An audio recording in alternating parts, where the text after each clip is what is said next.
என்னால கொழுப்பு கூடி போச்சா? பயம் குறைஞ்சு போச்சு பொண்டாட்டி. அந்த வார்த்தைய மறுபடியும் சொன்ன வாயை உடைச்சிருவேன் பாத்துக்க. நீ என்ன வேணாலும் சொல்லு, என் மேல என்ன பழி விழுந்துச்சு? அநியாயமா உன் வாழ்க்கையை கெடுத்துட்டேன் தானே. இப்ப கேஸ் போற வேகத்தை பாத்தியா? ஆமா, அப்படியே கோர்ட்ல இருந்து லைவா ஒளிபரப்புறாங்களா?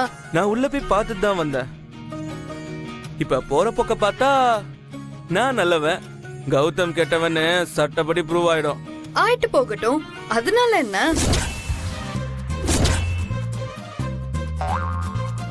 என்னலே பார்வை, கண்ணு மூலிய நோண்டி போடுவேன் பாத்துக்க. ஒழுங்கா இங்க இருந்து போயிடு. ஒரு யுத்தம், ஒரு முத்தம். ஒரு குத்து, ஒரு கொலை பரவாயில்லையா? உன் கையால கொலை செஞ்சா கூட எனக்கு பாக்கியம்தான் டார்லிங். இன்றே டவுன்லோட் செய்து உங்கள் ஃபேவரட் ஷோக்களை என்ஜாய் பண்ணுங்க.